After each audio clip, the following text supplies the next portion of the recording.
Un placer que todos estén aquí. Yo estoy aquí hoy para aprender porque no vemos mucha tuberculosis donde yo vivo.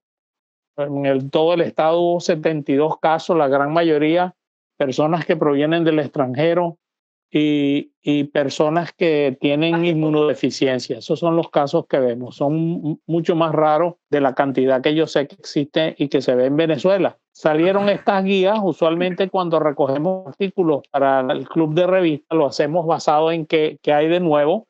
Y yo creo que estas guías, que es de varios organismos, como pueden ver, la ATS, el CDC, el RS, la Sociedad de Infecciosa, pueden tener valor en muchos sitios, pero mucho más valor tiene la opinión de todos ustedes que ven mucho más pacientes que nosotros. Es así, es un placer hacer esta discusión hoy. Vamos a comenzar con nuestra residente de segundo año, la doctora Germany Clavier, quien va a hacer el resumen de las guías. Luego voy a hacer algo de la discusión de las guías también, y simultáneamente la doctora España va a hablar sobre la aplicabilidad o lo que estamos haciendo en el país o la disponibilidad también de los recursos.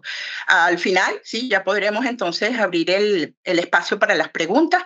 Espero que podamos ceñirnos al tiempo que nos corresponde. Hola, buenas tardes. Bueno, es un placer para nosotros también representar al Hospital José Ignacio Baldó, y hoy vamos con el tema de las últimas actualizaciones que fueron dadas a partir de octubre del 2024 acerca del tratamiento tanto en pacientes susceptibles como en los resistentes el tratamiento antituberculoso. Esto es unas guías oficiales de la práctica clínica de la ATS, CDC, de RS, que es la Sociedad Europea Respiratoria, y de la IT. El tratamiento de la tuberculosis tiene entre ellos varios beneficios a nivel colectivo y a nivel individual.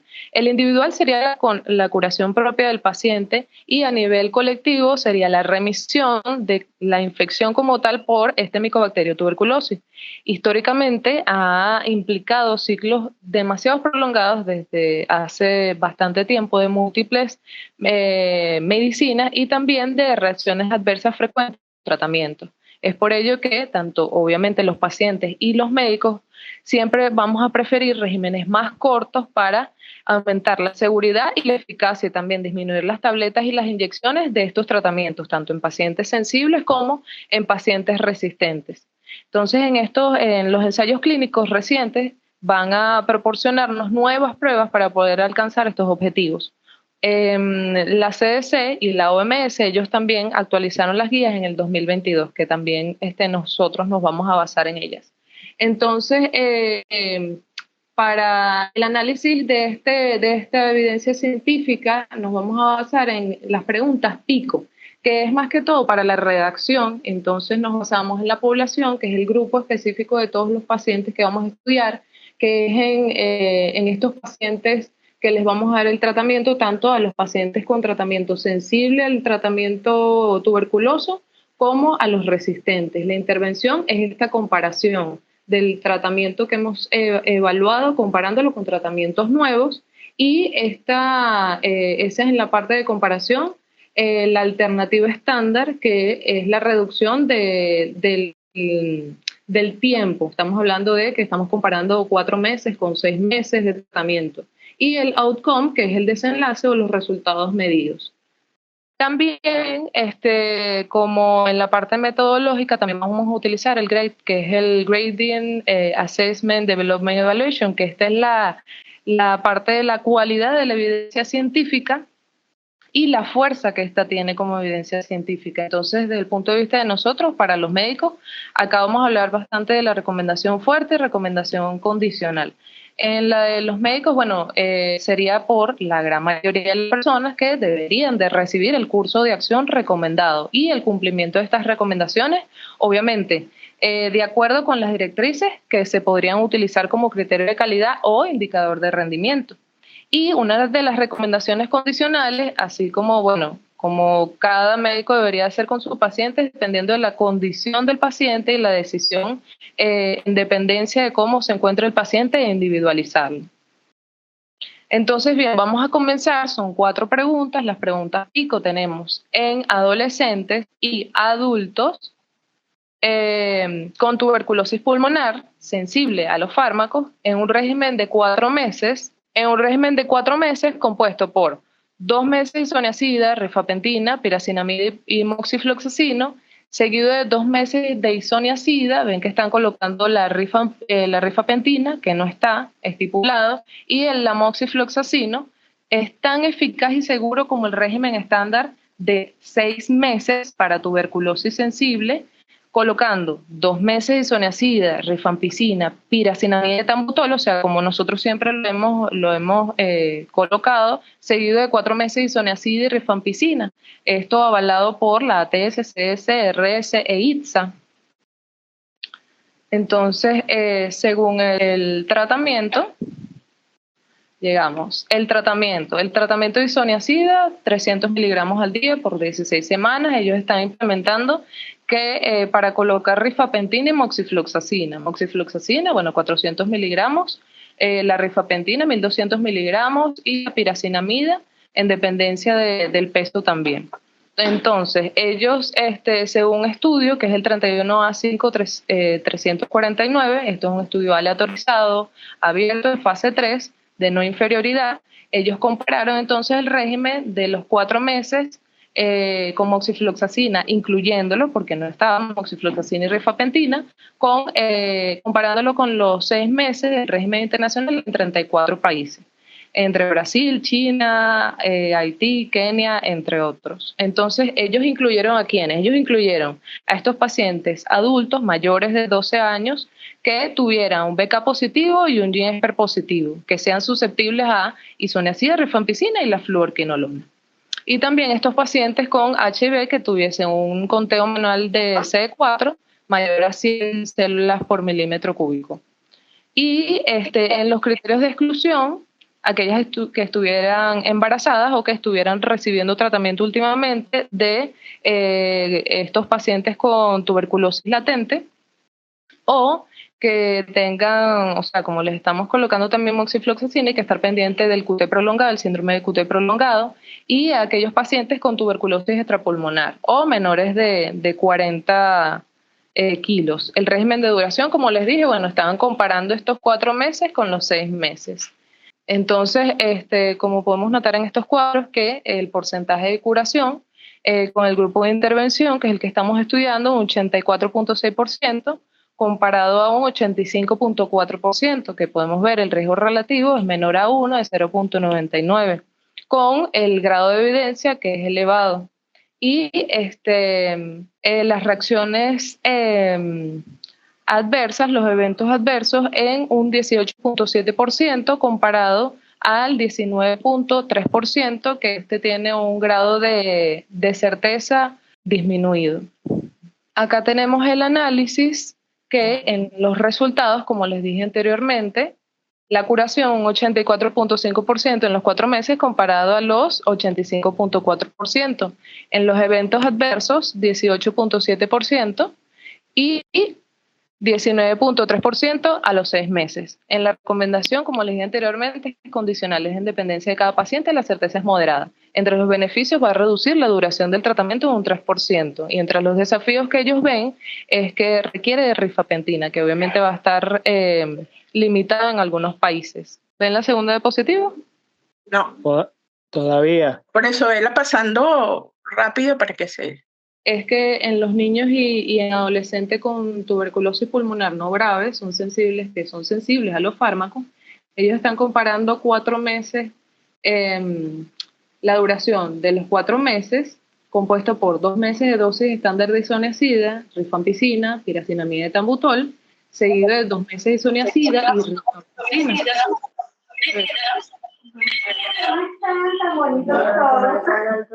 Ay, Dios.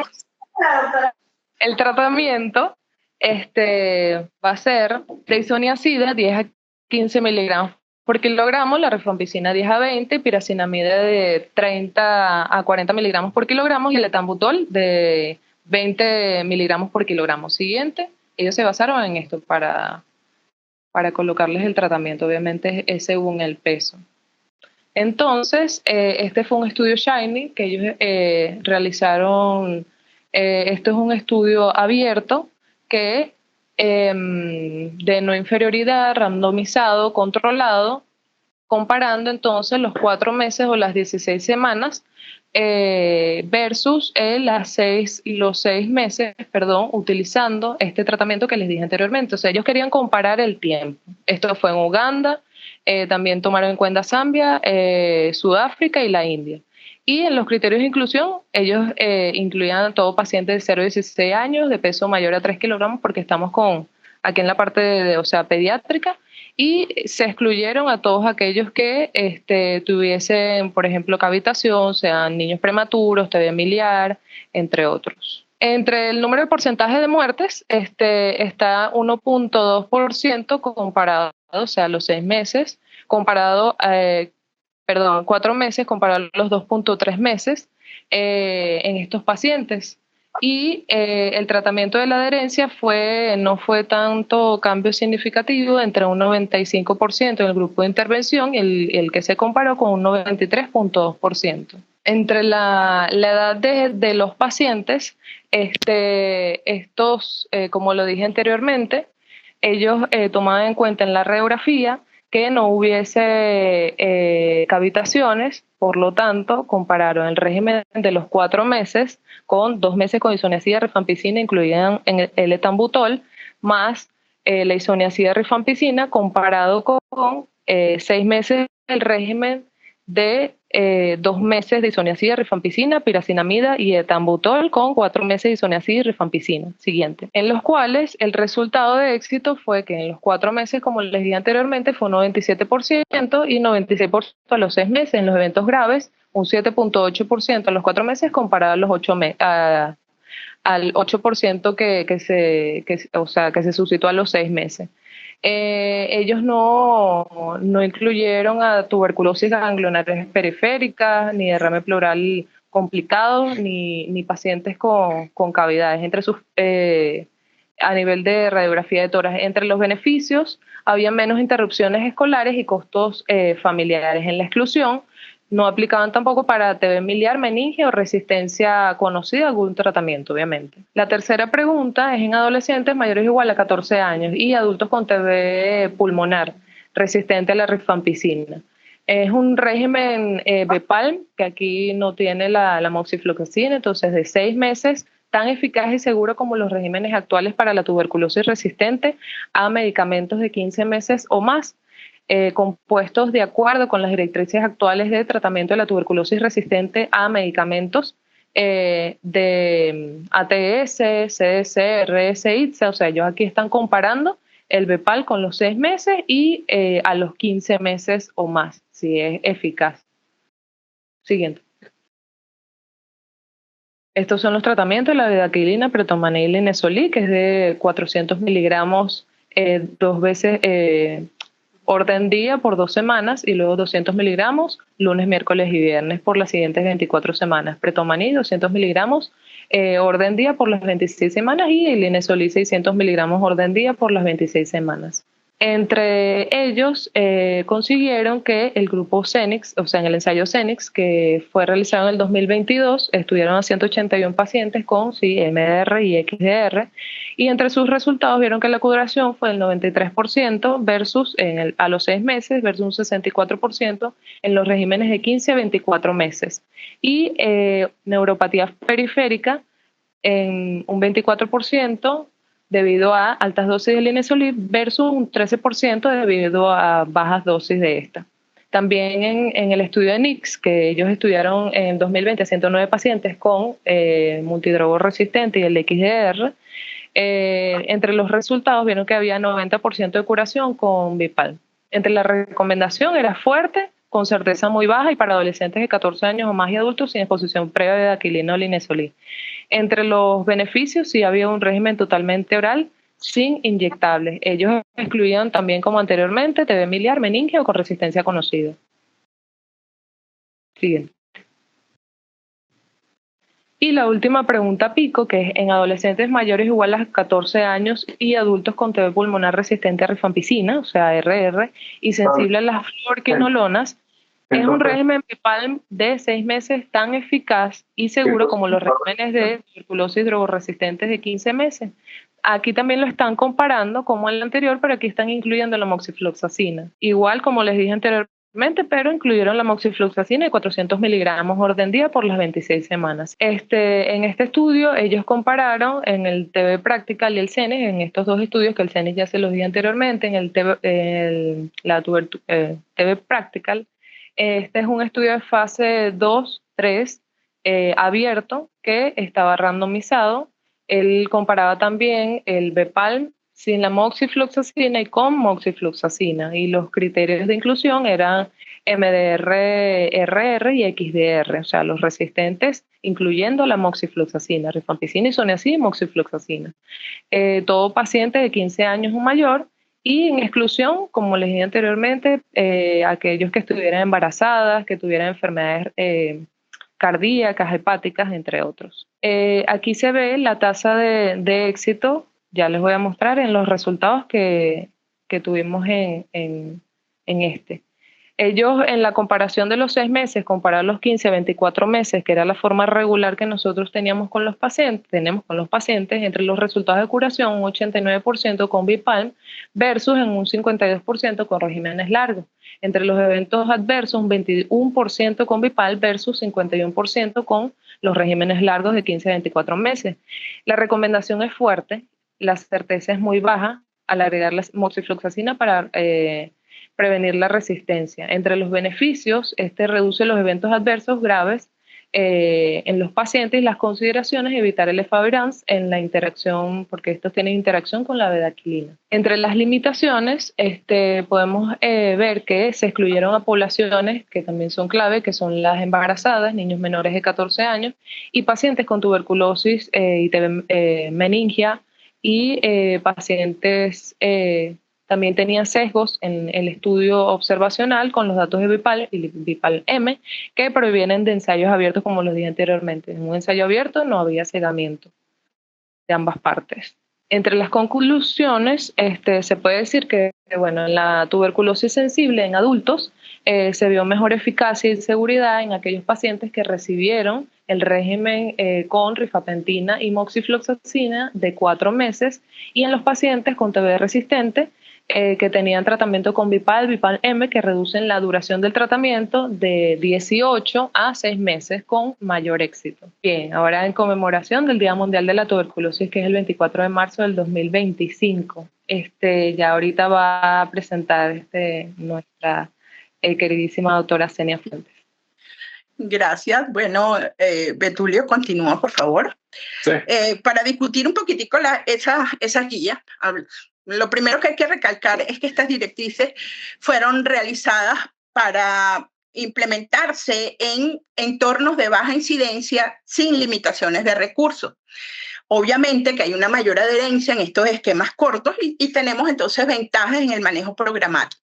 La mayoría de los niños con tuberculosis pulmonar no grave, con Bacillus y cultivo negativo, van a poder entonces recibir un esquema de 4 meses de tratamiento, que podríamos decir que era el esquema que ya traíamos utilizando, pero en la segunda fase, en vez de indicarlo por 4 meses, se pueden indicar por 2. También se les puede ofrecer a los adultos y adolescentes con tuberculosis sensible otro esquema, que es un esquema de 4 meses con un régimen basado en rifampicina y moxifloxacina, cuya dosis les explicó Hermann. En relación a esta lámina, como ven, estos son unos de nuestros pacientes que tenemos del hospital. Quisiera que entonces la doctora España hiciera algún comentario sobre esta primera diapositiva. Podemos pasar la próxima, que es donde viene una justificación en cuanto a la evolución de los casos. Sí, bueno, buenas tardes para todos los que no he saludado.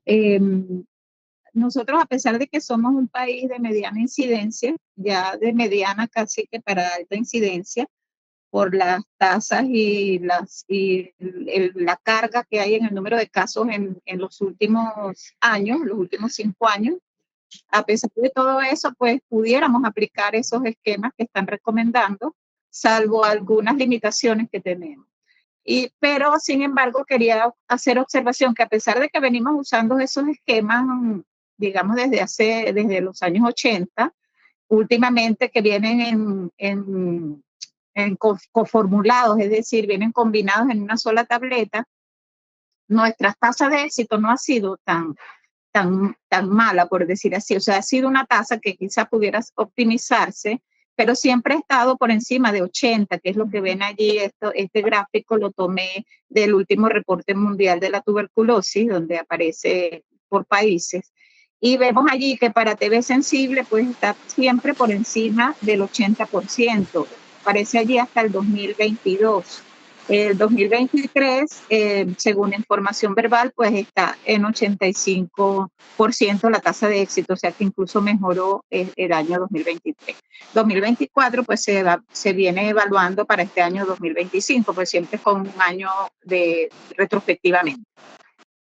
En cuanto a la TB-RR, las tasas, por supuesto, no son iguales que las de TB sensible. Ahí vemos que incluso manejamos en un momento casi que 70%, pero siempre ha estado entre 60 y 70%. Ha mejorado en estos últimos, y ya lo voy a comentar más adelante. Entonces, quería hacer esa observación porque si bien es cierto que si pudiéramos aplicar y ser factible el esquema cortado en niños, es decir, que en vez de 6 meses pudiera ser 4, tampoco con lo que veníamos utilizando ha sido mal, no hemos obtenido una tasa irregular, salvo que no hemos estudiado los efectos adversos, que allí sí, aparentemente en el estudio, pues lo que arroja es que hay menos efectos adversos y también en relación con la mortalidad. Entonces, bueno, te doy el pase, Senia, para que continúes. Como les acaba de decir Mercedes, estos regímenes basados en el llamado régimen BIPAL puede considerarse también aplicable a las personas que tienen intolerancia a la rifampicina, no solo porque, o sea, recuerden que nosotros también tenemos un número de pacientes que pueden tener un evento adverso con rifampicina y no podemos utilizar entonces un régimen con eso y podríamos aplicarle este esquema también a ese grupo. El personal, obviamente, que tiene que ser capacitado, tenemos que hacer muchísimos esfuerzos para poder implementarlo en nuestro programa, y con todos los médicos del país pueden permitirse entonces la reorientación de los recursos para poder para otros requerimientos del programa. Es muy importante el apoyo centrado en el paciente, la gestión de los casos, la educación y en algunos casos los incentivos que pueden mejorar la adherencia y el éxito al tratamiento. En relación a esto, Mercedes también tiene algún comentario. Sí, bueno, primero uno que se me olvidó del anterior. En el esquema HPZM, que es el que lleva rifapentina junto con moxifloxacino, tenemos que tener en cuenta también para el país que si bien es cierto que es un esquema que se baja a 4 meses y mejora la adherencia, la limitación en el costo, yo creo que sería lo que nos afecta más, porque el esquema que nosotros utilizamos cuesta $33. Aún con el tratamiento combinado, en los 4 fármacos en una sola tableta.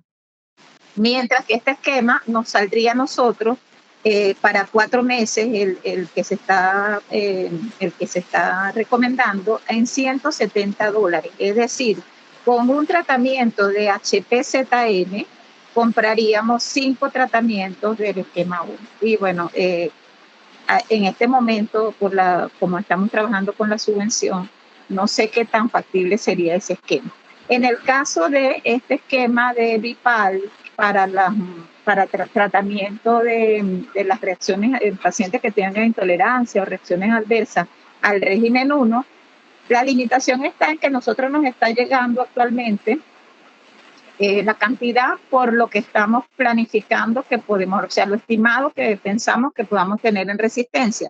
De manera tal que si tomamos ese tratamiento que nos llega para tratar RR, MDR, lo tomamos para compensar a estos pacientes que tienen intolerancia o reacciones adversas, tenemos que estar bien seguros de no gastar, por decir así, el tratamiento que es de los resistentes, porque eso viene contadito por una cantidad por año. Lo planteo así, pues en este momento que estamos trabajando con la subvención. Quizás a futuro es una opción muy válida pues, y muy buena. Bueno, entonces, como vemos, los costos no son pequeños, diríamos, pero en neto se habla de que eso puede estar equilibrado con relación a menos visitas de los pacientes, menos gastos para el paciente para ir a los centros a tomar el tratamiento. Y bueno, por eso es que ellos hablan de que hay un equilibrio entre ambos. Sin embargo, se necesitan estudios que vayan a evaluar esta costo-efectividad, el impacto que tenga en el equipo de salud, en la equidad, la aceptabilidad y la viabilidad de esos regímenes. Sin embargo, sabemos entonces que la evidencia va a respaldar la tasa de éxito, son más altas para el tratamiento, tanto para MDR como para resistencia a rifampicina, con el tratamiento sea Vipal o Vipal-M, con menos eventos adversos y menor duración para estos pacientes también, los que no tienen resistencia, los que tienen intolerancia a las fluoroquinolonas. Como les comentaba Germany, ellos tenían 2 dosis, la de 1200 y la de 600 el Linezolid. Se propone entonces la de 600, ya que es la que tuvo menor eventos adversos. Y bueno, con estos tratamientos acortados, también se habla de que esto permite una reintegración más rápida de cada paciente a las actividades cotidianas, y eso evitaría también en algo la desestigmatización y mejor salud para cada uno de los pacientes. En relación a esto de los costos, Mercedes les adelantó algo, pero puede hacer otro comentario de eso. Sí, bueno, esto nos ha parecido una innovación, ha sido buenísimo la incorporación del Vipal y del Vipal-M al país desde el año 2024. Veníamos utilizando en el año 2022 y 2023 la bedaquilina y el Linezolid, pero en esquemas de 9 meses, los más cortos, incluso esquemas más alargados. Cuando ya nos llega el Pretomaní, que nos llega en enero del 2024, empezamos con estos esquemas y bueno, primeramente el porcentaje de éxito cambió, o sea, la adherencia mejoró. Y lo otro que estamos viendo que incluso el costo bajó, porque los esquemas alargados teníamos un costo por paciente casi de $1,200. Con el Vipal, incluyendo el Vipal-M, que sería el más costoso, no llegamos a $700 por paciente. Entonces eso ha sido buenísimo por esa parte. Siempre hemos utilizado el Linezolid desde que empezamos a usarlo en 600, por eso tenemos también bajos efectos colaterales. Ok, y bueno, siempre recalcar que para estos esquemas que requerimos la estrategia o la terapia ambulatoria estrictamente supervisado, que tenemos que tener estrecha vigilancia para poder proteger entonces la aparición de resistencia a los fármacos y aumentar la conversión del cultivo a los 2 meses. Una de las críticas que ellos también, o comentarios que hacen, es que los participantes de estos ensayos clínicos que fueron tomados en cuenta para la guía eran pacientes bastante jóvenes. Sin embargo, para aplicarlas tanto en Estados Unidos como en Europa, que es una población de mayor edad, los eventos adversos pueden ser más frecuentes en este grupo. Lo otro también que se habla es, bueno, que se critica es eso, que se excluyeron a los niños con tuberculosis grave, las tuberculosis o los drogoresistentes, o sea, no se incluyeron a los niños de este grupo. Obviamente también a las embarazadas y a los pacientes con las formas graves de tuberculosis, como esa lámina, esa radiografía que les muestro. Por último, pero ya después ponme la próxima para que Mercedes comente después ambas. Le hago entonces un resumen, lo que les comentaba Mercedes. Nosotros iniciamos el Vipal y el Vipal-M en 2024. Hemos tenido... yo que estoy en la parte clínica con todo nuestro grupo de especialistas, ya tenemos buenos resultados clínicos. Sin embargo, no podemos hablar porque esa corte todavía no ha terminado, no se ha hecho totalmente el seguimiento. Los medicamentos del esquema, como vieron, los tenemos disponibles en el país. Las presentaciones adaptadas a los niños que reducen la carga de las tabletas y también están disponibles. Y nosotros tenemos una evaluación del Comité Nacional de Resistencia, que lo explicará Mercedes ahora, que no nos reunimos para escoger los esquemas, luego el paciente es hospitalizado, muchos de ellos en nuestro centro, para realizar los primeros estudios y ver las tolerancias a los fármacos y los eventos adversos, y posteriormente continúan en una consulta con la doctora España y con la doctora Amauris y nuestros residentes. Los comentarios a estas dos últimas láminas. Sí, bueno, nos ha ayudado mucho el mantener esa vigilancia en los estados, de manera que no se dañen estos fármacos. Estamos viendo últimamente mucha resistencia también a quinolona, lo cual nos preocupa, y eso nos está reflejando que hay un mal uso de las quinolonas.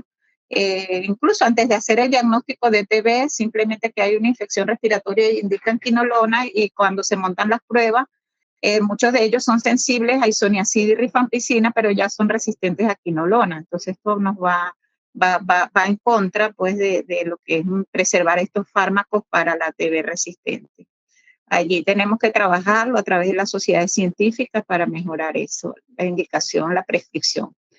En cuanto al protocolo, nosotros que tenemos un protocolo ya establecido de este Vipal y Vipal-M, que se envía como sugerencia a los estados, de manera tal que los médicos clínicos que llevan los pacientes pues reciban los medicamentos completos para cada paciente. Los medicamentos se envían directamente a las direcciones de salud, y de allí, cuando se diagnostica el caso resistente por pruebas moleculares, es cuando se suministran los tratamientos a la parte local, ¿no? Esto un poco para evitar fuga de estos fármacos.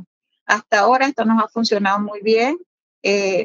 Les puedo mencionar las cifras de los resistentes que nos han aumentado en estos últimos 3 meses, pero nos han aumentado porque también hemos aumentado el acceso a las pruebas moleculares, que no lo teníamos.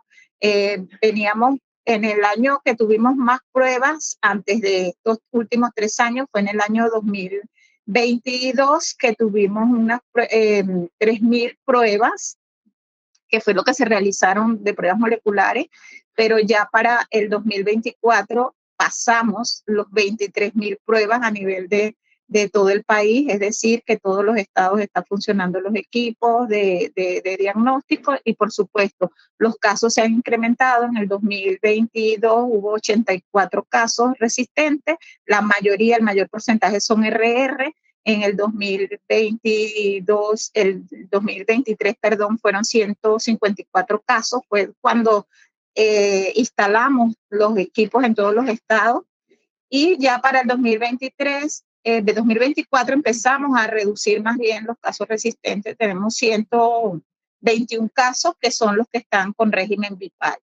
Y bueno, hasta ahora vamos bien con esos pacientes, la gran mayoría. Vamos bien. Próxima, Betulia.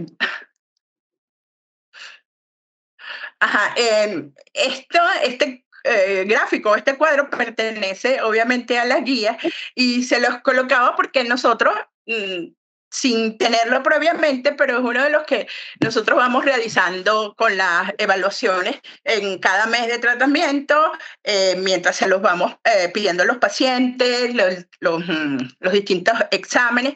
Y bueno, comentaba con Mercedes que un poco lo más difícil es la tomografía. Sin embargo, tratamos de hacerla por lo menos al inicio y al final de tratamiento. Así que este cuadrito va a ser de mucha utilidad para todos en la parte clínica. Y próxima. Ok, no me queda más que realmente agradecer. Me disculpan que no presenté a Mercedes, aunque todos la conocen, pero la doctora España es ahora no me gusta la palabra ex, pero bueno, no está ahorita en la dirección nacional del programa de tuberculosis, pero sigue con nosotros y sigue en la coordinación del Comité Nacional de Resistencia. Está presente el doctor Alexis Gilarte, también fue ex coordinador del Programa Nacional de Tuberculosis. Bueno, el doctor Piñate, que también lo vimos por allí. Y bueno, les invitamos al Congreso. En el Congreso vamos a tener, aparte de las charlas y la parte de la charla del doctor Caminero, vamos a tener un taller completo de tuberculosis después del Congreso, para, bueno, aclarar todas estas dudas en los esquemas que ya veníamos manejando y también con todo lo nuevo que nos viene. ¿Qué nos hace falta? Obviamente escribir. Le comentaba yo a Mercedes que la experiencia que ha tenido Mercedes todo este tiempo y Alexis en el programa no se escribe, y por eso entonces nosotros no tenemos una evidencia venezolana. Y bueno, muchísimas gracias. Estamos ahora dispuestos a responder las preguntas que ustedes nos pueden hacer. Bueno, antes que todo yo los felicito en primer lugar a la residente, quien presentó excelentemente bien un artículo que es bastante largo en contenido. En segundo lugar, al extraordinario baile que hicieron Senia y la doctora España, alternando en el micrófono y en las pantallas, que sí se veían las dos, no solo con lo que llaman los americanos el timing, con el tiempo, que lo hicieron perfecto, sino también con la alternancia en la presentación. Y a Betulio por no dormirse y estar pendiente de pasar todo a tiempo. Tenía su café. Es imposible dormirse con una presentación tan buena. Yo vi que había levantado la mano Dimas Morales. Sí, Dimas Morales levantó la mano temprano, pero creo que era para saludar. A lo mejor era para saludar.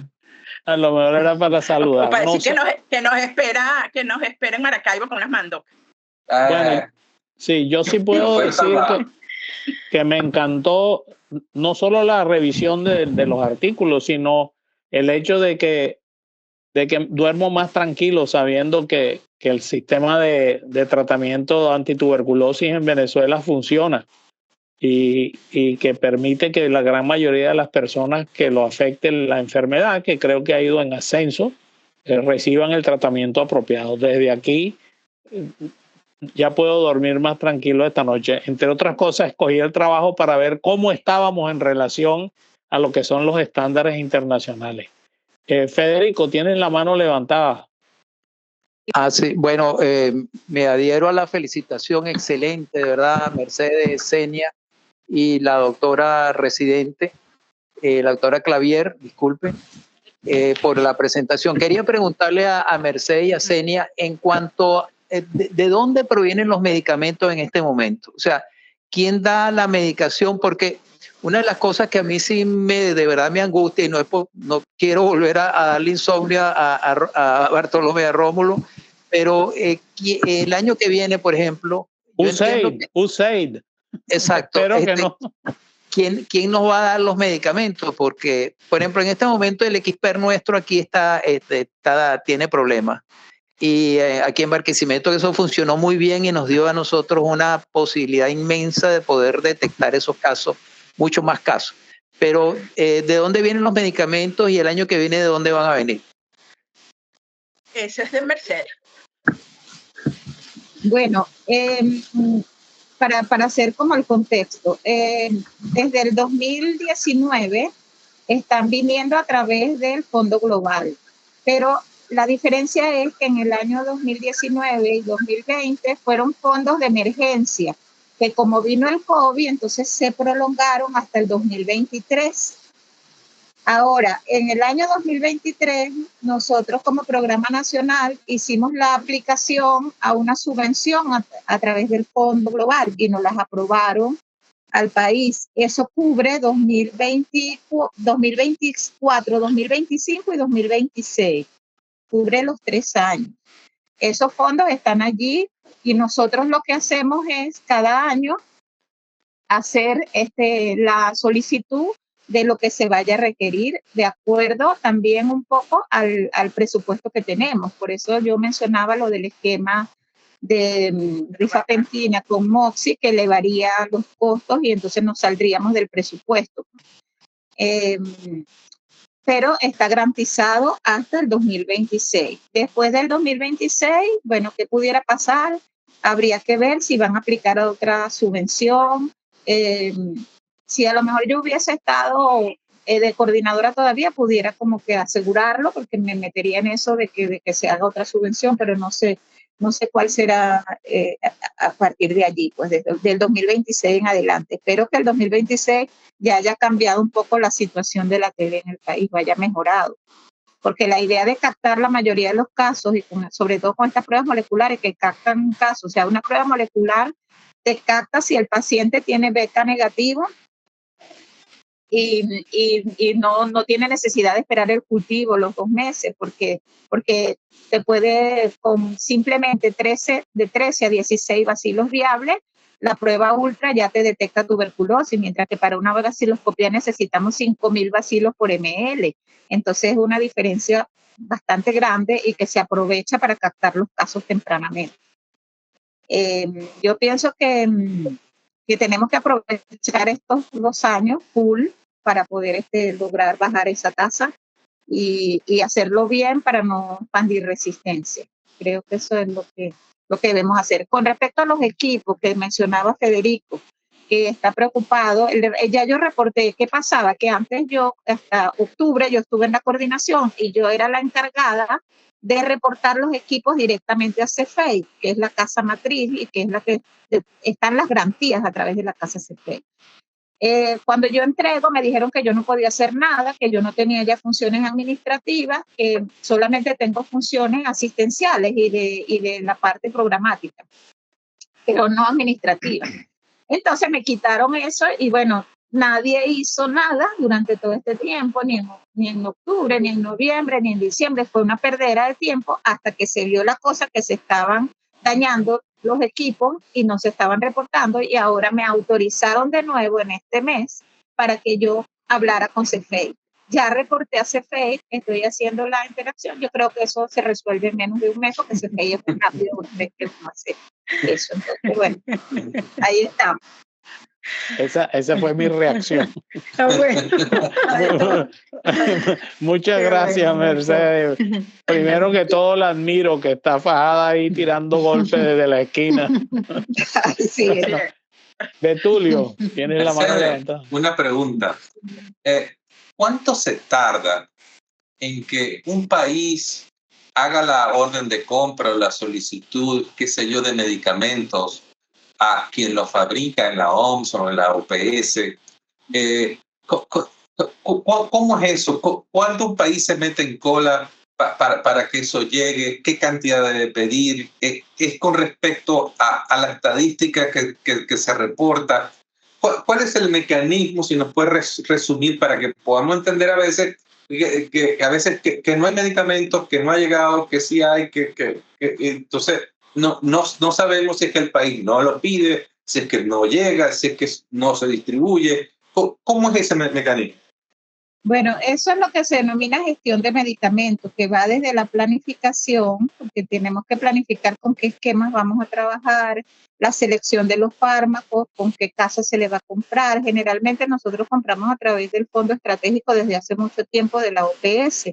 Sin embargo, ahora el responsable de esta subvención no es OPS, sino que el Fondo Global decidió cambiar de receptor de fondos y le dio esa actividad o esa administración al PNUD.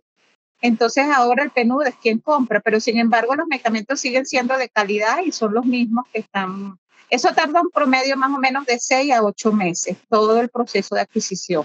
Ahorita se está haciendo la adquisición que corresponde al año 2026.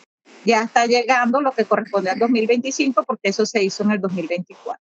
Entonces siempre hay que hacerlo con mucha antelación, entre 8 a 10 meses más o menos, para no entrar en falla de medicamentos o en desabastecimiento. Yo voy a hacer una pregunta que tiene que ver un poquito, que no sé si se mide, con qué rapidez estos nuevos tratamientos negativizan el esputo.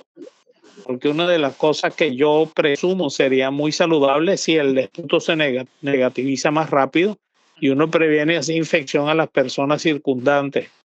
Y de ser así, ¿cuándo se les permite a las personas volver a hacer todo lo que ellos quieran hacer? Bueno, en los esquemas de resistente, que es donde estamos cultivando, porque en los de sensible venimos haciendo el control igual a los 2 meses. Okay. Pero en los resistentes, que sí que el cultivo es el que mide pues la cantidad de bacilos viables, estamos viendo que estos pacientes incluso a los 6 meses ya no tienen ni siquiera una cruz, sino que tienen números de colonias, es decir, que es tan bajo la cantidad o la proporción de bacilos viables que no ocurría eso con los esquemas anteriores. Entonces, sería bueno para un trabajo, ¿no? Porque esos datos los vamos teniendo siempre y cuando el personal que está a cargo del paciente solicite los cultivos mensuales como debe ser. Pero sí estamos viendo reducción. Bueno, yo pienso, es que ese es un trabajo bueno para la doctora que presentó. Senia, muévanse, agarran la historia previa de la velocidad o el tiempo que tardaban en normalizarse y buscar ahora cuáles son los resultados. Yo creo que eso es algo que sería muy útil, sobre todo para países que a lo mejor no han implementado esto en la escala que se ha implementado en Venezuela. Sí, y también depende de la cantidad de bacilos que tenga al inicio. Es decir, al si inicio. a 3 cruces y tenía una alta carga, por supuesto él va a tardar un poquito más en negativizarse al cultivo que el que tenía de repente una cruz. Eso lo vemos en la práctica, pues, porque a veces tenemos pacientes que salen detectados trazas al inicio y negativizan mucho más rápido, independientemente que sean resistentes o no. Igual los resistentes que tienen, por ejemplo, detectado bajo, cuando le hacemos el primer cultivo, sale ya a los 2 meses que está negativo totalmente.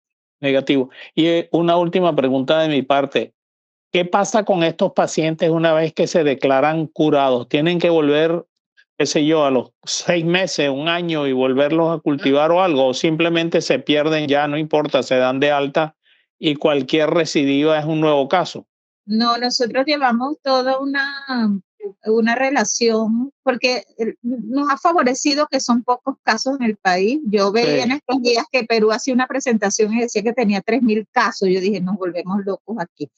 Porque en realidad aquí nosotros nos conocemos, incluso hablamos entre colegas con nombre y apellido de los pacientes, porque son poquitos. Bueno. Entonces, eso nos ha permitido hacer un seguimiento. Nosotros recomendamos que cada 6 meses el paciente se debe hacer su radiografía porque a veces quedan incluso sin expectoración, pero si tuviesen cualquier proceso respiratorio donde tenga secreciones, él debe ir y tomarse su muestra que nos ayuda para poderle dar seguimiento. Y hay una consulta, en el hospital hay una consulta que la lleva la doctora Mauri, que se encarga del seguimiento de esos pacientes. Yo quisiera agregar no solamente la parte de la negativización, sino la parte clínica. O sea, nosotros hemos visto realmente la mejoría cuando ingresamos al paciente en malas condiciones y en lo que se le inicia el tratamiento, la mejoría clínica es muy, muy rápida. ¿Qué es lo que pasa o cuáles son los que se nos mueren? Bueno, un paciente que viene nutrido, bueno, como la mayoría de los que tenemos siempre. Lo otro es la demora diagnóstica, una persona que ha estado muchísimo tiempo sintomático y todavía no se había diagnosticado. Y bueno, también los pacientes con VIH, los que tienen las comorbilidades, ese grupo es el que realmente nos da un poquito más de dolor de cabeza, pero en el resto de esos muchachos, como los veían, eso que estaban, lo que colocamos nosotros, esos pacientes que obviamente es con autorización de ellos, son pacientes que se han curado. De hecho, tenemos hasta inclusive una colega y bueno, allí estamos trabajando. Esperemos realmente que esto continúe, que se sigan trayendo los fármacos, porque de verdad que después que se ha adelantado muchísimo, no quisiéramos volver atrás. Claro, bueno, muchísimas gracias, Senia. Mercedes, no hay yo cómo darles las gracias. Y a todos los que estaban aquí, creo que hemos disfrutado de este trabajo y el trabajo que ustedes han hecho. Felicitaciones para todo el mundo, a la residente cuyo nombre a mi edad ya se me olvidan los nombres. Germán. Es muy buena la presentación. Excelente. Carlos Cárdenas levantó la mano a último minuto. No sé si la bajó ya. Bueno, pero Yo No creo sé, que era vi la mano, Yo pero quisiera creo que hacer una pregunta. lo que quería era aplaudir, creo yo. Bueno, Aplaudir. nos vemos en el Yo quisiera hacer Congreso, una cualquier pregunta. cosa que Vamos quiera. para el Congreso. Ajá. Ajá, faltó. ¿Quién estaba hablando? No sé. Yo Carlos Cárdenas. Yo quisiera hacer una pregunta. Ajá. Edgardo Fernández. Ah, Ah, a la orden, felicitaciones dale, a las queda un minuto. expositoras y buenas tardes. Mira, yo tengo una preocupación, una que quiero compartir.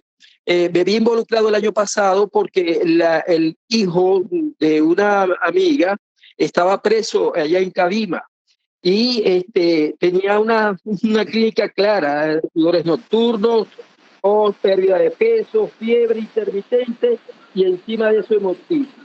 Yo le hice un informe médico a la madre para que lo llevara, porque no lo querían llevar al hospital, lo llevaron al hospital de Cabima, que pidieron beca, salió negativo, pero en la placa había clara evidencia que había tuberculosis. Bueno, el paciente con tuberculosis estaba con 10 presos más en la misma celda.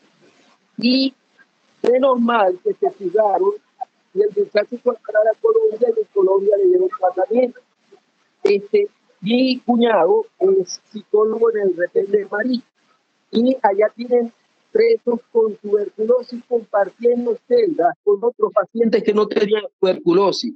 Si esto, y no están recibiendo el tratamiento en forma continua, si esto sigue así, imagínense cuántos de esos presos, de esos 10 presos que estuvieron con ese muchacho, quedaron contaminados y se diseminaron porque se fugaron.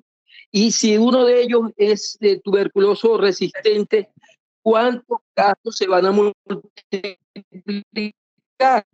O sea, no solamente la cuestión de tener desde el punto de vista científico buenos tratamientos, sino que cosas tan sencillas, tan simples como no tener un caso activo junto con otros presos para evitar la disensión de preocupación.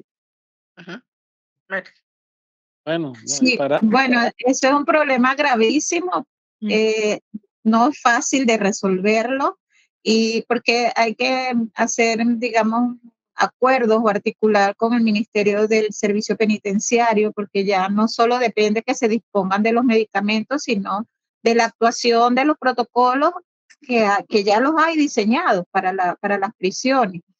Ahora llegaron al país recientemente, nosotros habíamos solicitado a través de la subvención precisamente 10 equipos de rayos X digitales con un software inteligente de manera que pueda abordarse toda la población. Y de hecho Maracaibo, como son 10 equipos, no nos alcanza para los 24 estados. Entonces me pidieron la observación de qué estados deberían ir esos equipos y se escogió tomando en cuenta varios criterios. Uno, que hubiese en población privada de libertad, porque ahí es donde se le va a dar mayor uso. De manera que puedes hacer el screening en toda la población con esos equipos, que es rápido. El software mismo te va diciendo si hay sospecha de TB y de una vez pudieran tomar las muestras en esos casos que se vean radiografías subjetivas de tuberculosis, las pruebas de BK, para las pruebas de esputo, perdón, para realizar las pruebas moleculares. Y uno de los estados es Zulia. Con respecto a que si los ubican o no los ubican en otra celda, ya eso es como que complicado para nosotros porque no depende, a veces que hasta el personal es difícil entrar allí. Pero bueno, sí hemos avanzado en algunas cosas, que es que cada entrada a la prisión, eso lo están haciendo ahorita a nivel nacional, cada vez que entras o te transfieren un privado de libertad de una prisión a otra, se le hace su estudio para descartar TB, que eso me parece muy bueno, incluso de los centros de detención para entrar a la cárcel los están pidiendo también. Entonces, bueno, ahí hemos ido avanzando, ahí no es fácil eso, y tiene razón el doctor en la dificultad que hay. Sí, doctor Aguilar, tenemos un minuto. Quiero aclarar algo que es importantísimo. Para el éxito de la implantación de estos esquemas perdure y no retrocedamos en el problema del problema de la resistencia. Es la capacitación del personal del programa, el personal operativo a nivel primario, porque es que prácticamente están volcando todos los pacientes en primer nivel de atención. Si no hay una capacitación, vamos a perder la atención de los pacientes resistentes. Y lo otro, rápidamente, sería esa prevención de la transmisión en los retenes y en los centros de reclusión que no dependen del Ministerio de Servicios Penitenciarios, sino de la Policía Nacional Bolivariana, de la Guardia Nacional Bolivariana y de las otras fuerzas de seguridad del Estado. Y eso es un problema muy complejo. Entonces, rápidamente, importantísimo la capacitación, el seguimiento de los pacientes, el tratamiento supervisado, que es lo que ha permitido a Venezuela en todos estos años, desde los 80 para acá, en mantener baja proporción de casos resistentes. Y bueno, muchas gracias por la atención. Buenas tardes. No, muchísimas gracias a usted. Y bueno, así es. Esperemos en Dios que todo mejore y que hacemos lo que se puede con la mejor intención. Así Muchísimas gracias, Senia, doctora Nos vemos en 2 España semanas. y la doctora Clavier.